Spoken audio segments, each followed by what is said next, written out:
I grew up with Homer. I mean, I was in Hamburg, Germany, where I grew up. I was at school where we learned actually ancient Greek and Latin. So I actually read Homer's work in the original ancient Greek language. So I was very close to it, very familiar. And I loved Achilles. I thought it was really good. And of course, you had this kind of, oh, wow, this sort of admiration for Homer as the greatest poet of all time, and the Iliad, maybe the greatest story ever written. So later on, get the chance to do a film about it. I think you have at least some mixed feelings about being a little bit intimidated by all that. On the other hand, it's not something remote and strange for me. I knew it very well. There was so much excitement when we were shooting this film about doing something what is for a filmmaker and for actors, I think, always the best. If you can have a great event, a great, spectacular, visually stunning, amazing film, that's always great. You know, when you go to the movies, you want to, wow, you want to see something what just takes your breath away. At the same time, though, you just tell an amazing story and really strong actors and bigger than life characters, heroes, cowards, everything. Homer and the Iliad, they have it all. If you streamline a story, and Homer's story is like a universe, so many more layers and characters and all, you cannot just deal with everything. You have to streamline it and also make some choices that a lot of people really were a little bit angry about. I mentioned it right away, so it's out of the way that we killed Agamemnon is absolutely not Homer.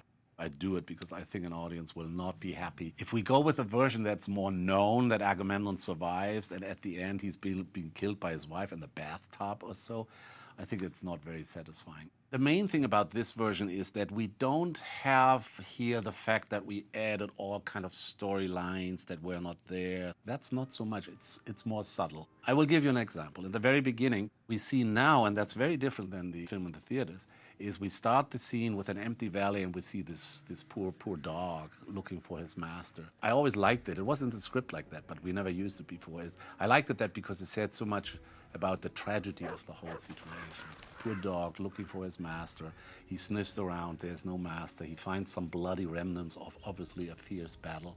And then finally he sees the crows up there and finds the dead master, and he licks him and he's whining a little bit. And then he looks up and hears already the dreaded stomping foot again of, that means the next battle is coming. I like it. No words, nothing, but it says sort of everything about the insanity of this all and the tragic tone.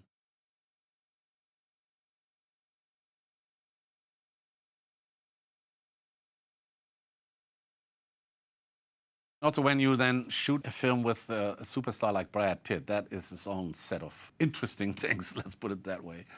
Paparazzi wherever you go. We were somewhere out there. First day when we shot with Julie Christie and Brad Pitt, we said we go to an island even away from Malta with little boats. We went there. It's so remote. It's so beautiful. So blue water there. It's amazing. And we shot the scene there.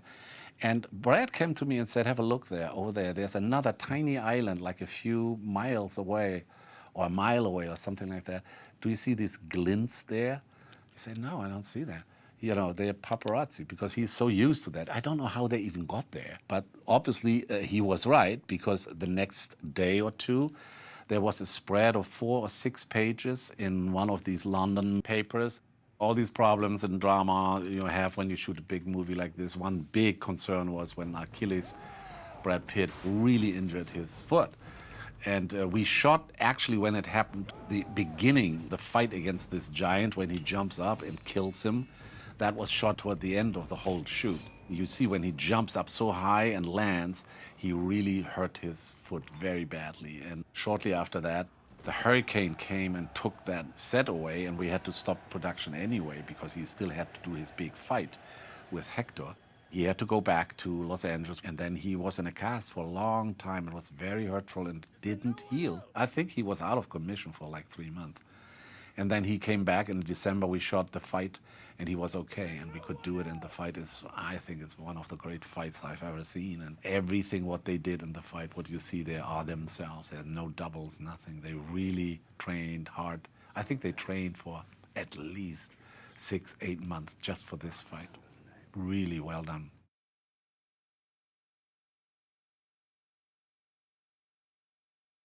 Helen, for me, I really wanted to have somebody who is unknown. She's living there in Sparta, and all rumors about she's so beautiful and so, but of course nobody has seen her because there was no television that time, no newspapers. I want to have the same thing, like all these rumors about Helen and so, who is Helen when they go to see the movie, to present somebody they have not seen, has no baggage of all the other roles that she had played. So we did a worldwide search. I think we looked at 3,000 different actors around the globe, and finally popped up this one test with Diane Kruger, what she did herself. And I thought, wait a moment, there's something here. Let me see. She's good. I invited her and made a second test with her in England. And that finally made it for me. Then I invited her to come to Hollywood and did another test with her, with costume already, with proper makeup, with lights and a real film camera, and showed that to the studio. And they were kind of still, I don't know, nobody knows her, and say, that's the good news. Nobody knows her. Before you came to Sparta, I was a ghost. I walked in the Aid and I swam in the sea, but I was a ghost.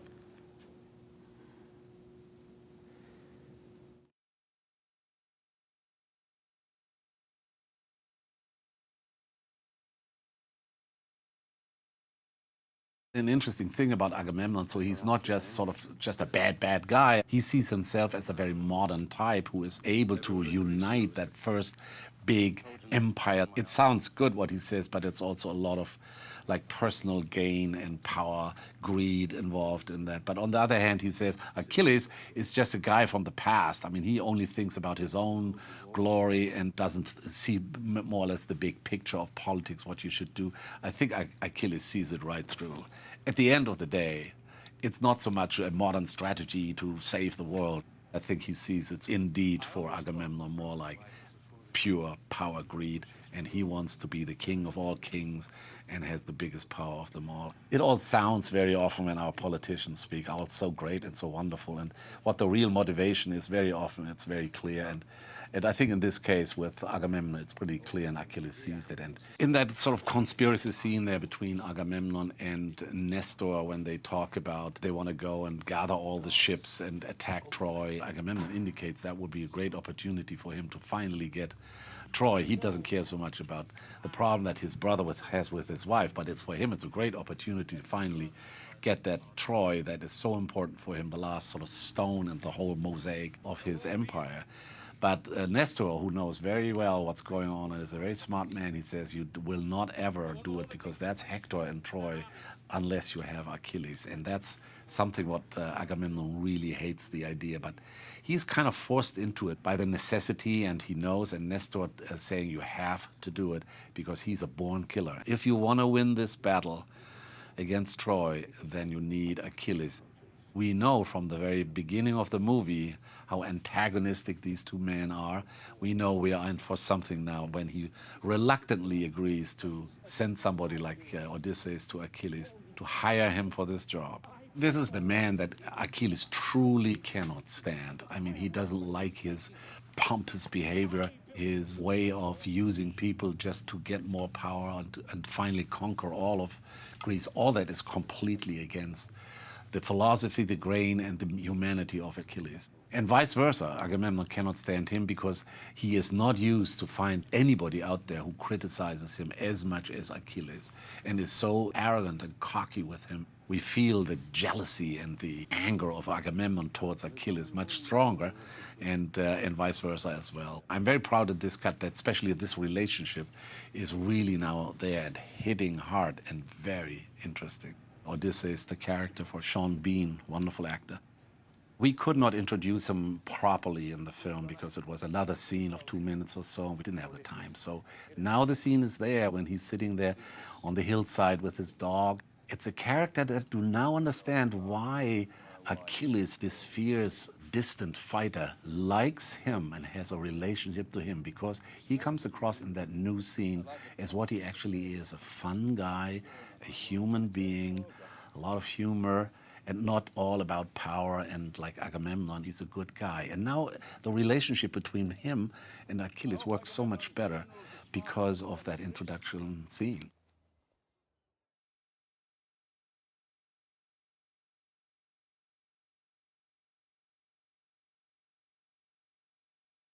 Location selecting and all that was pretty much of a nightmare, very difficult, because we needed Mediterranean areas.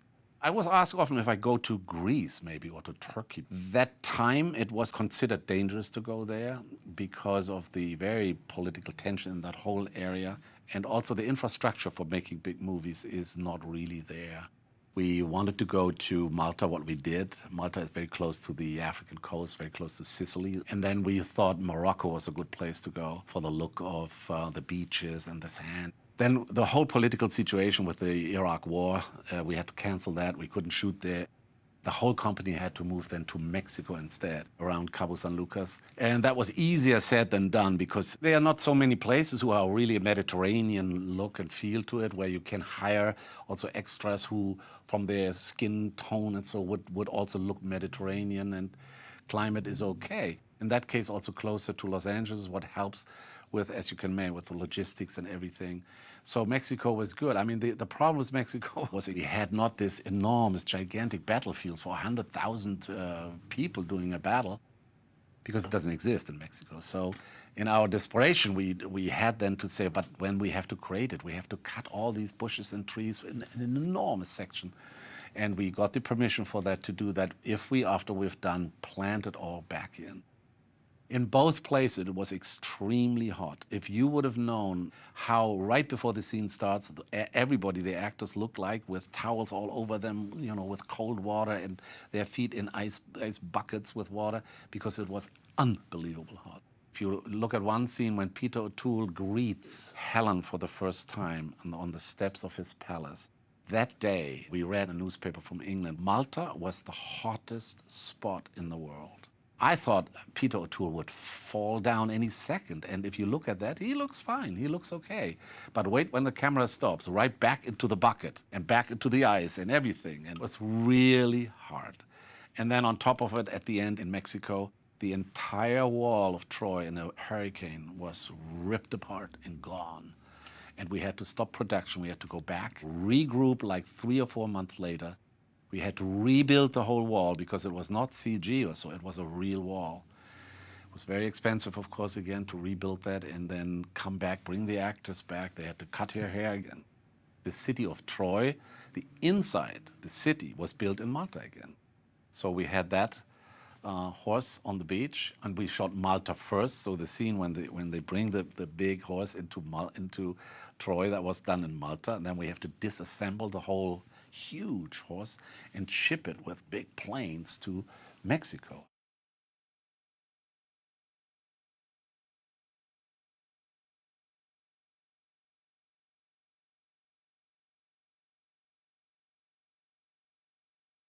Troy is basically about to be attacked by an incredible force of the Greeks, to show the fear in the city, the trepidation, the preparation of, we need to produce weapons fast. And you feel the nervousness, the tension in the city. All that we really didn't do in the film version. And now we can do it, and it works so beautifully, I think. You feel actually the sweat in everybody's hands. And that's, from a filmmaking point of view, very, very good, because you build up tension. I mean, you build up the big moment, and you feel more for these people. First, it was more, maybe a bit technical. Here's the city, here comes the ship, and now they clash. Here now we feel the hours and hours and the agony before they come, and their fear, and that makes it more human. And you relate right away as a human being, as an audience, you relate to that fear. We all know, have heard and felt about something is coming and we are afraid. And that's fine that the film has now the room to show all that.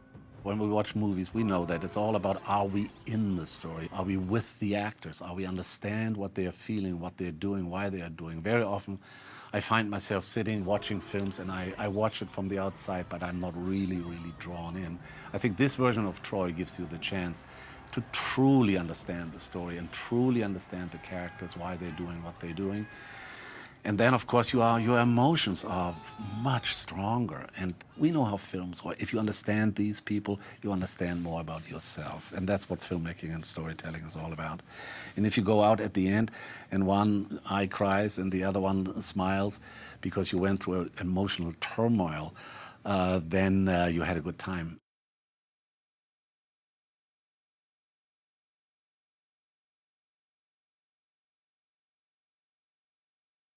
The The character of Ajax, the big guy, is now a real person in the film. It was very cut short in the older version. And now he's there. Well, they talk about it in the beginning. He shows up much more often. He's really introduced as a very violent killer. The whole fight between him and Hector becomes a whole different meaning now, because we say, oh God, don't fight that guy. He's a monster. And the tension because of that, the emotional impact, because we like Hector so much, is different, is really different. All of a sudden, again, that scene becomes more weight, more emotional impact, because the elements leading to this kind of big confrontation and the emotional outcome of that is better set up. You spend more time to get the audience into who are these people, especially Ajax now, so that we have all reason to be very afraid when they fight.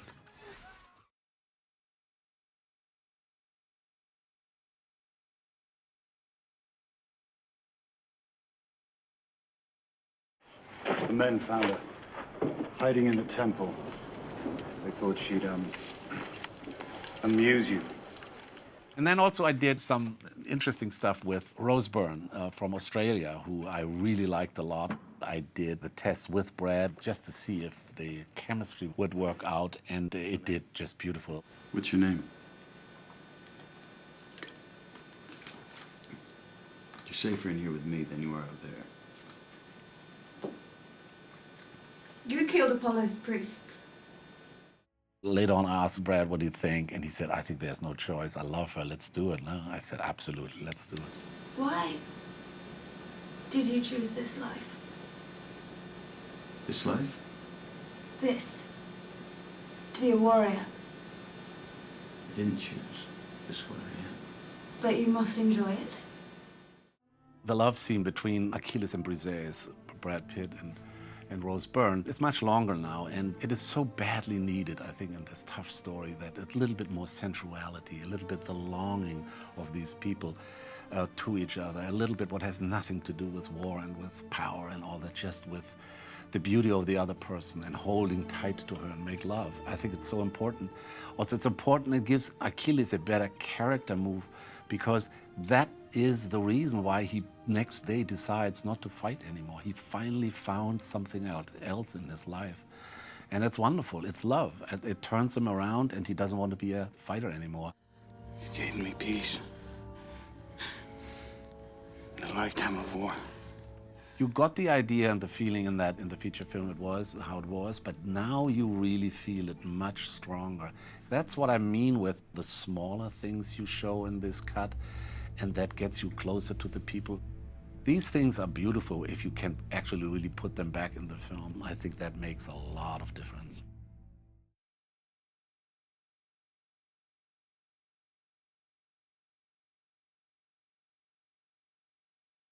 Everything I think about Homer, the stories, the characters, everything is absolute modern. I mean, there's nothing old-fashioned. All the problems we see here, the sort of down-to-earth, friendly, peaceful, a good man Hector, and more the darker, more aggressive, more selfish, more out for glory Achilles. I think we all can relate to both of these.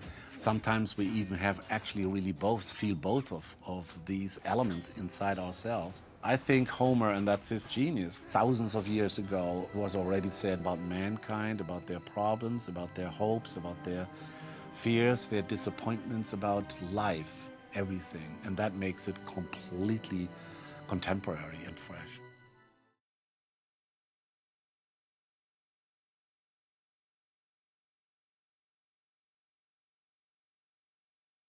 I think not only mine, I think more or less everybody's favorite scene. And it's a very, very, very famous scene. It's almost exactly in Homer's Iliad like that. It's a wonderful scene. I mean, when Peter O'Toole comes in and sort of kisses the hand of the man who killed his son, it's just always, I get the goosebumps when I see that. And Peter O'Toole, who I met in London to talk about the part, and I hoped he would do it, and he said, yes, I do it because of one scene, it's that scene. Because that scene is great. And please, Wolfgang, don't change a thing. Don't have it rewritten, nothing. I love it the way it is in the script. It's a turning point in the film, especially for Achilles, because he is reminded of his father who died, who was lucky enough. He says, Priam in the scene, to not witness that his own son dies. The courage of this old man to come to him, to this fierce fighter Achilles, to ask for the body, for the burial, is something what totally floors Achilles. He is so impressed by him. It's a major character point and also sets Achilles up for the whole rest of the movie, the way he goes into the palace to not be part of the whole sacking of Troy. He has only that one idea to get Briseis out and saves her life. This experience, what he had with this great man, Priam, and he says, you are much better king at the end than our leader. So it's crossing over to the enemy and realizing what beauty is there on the other side with the enemy and what a great man. It's a wonderful scene. That and the fight between Achilles and Hector, the physical fight in front of the gates of Troy. These are the two scenes I can see over and over again. Love it.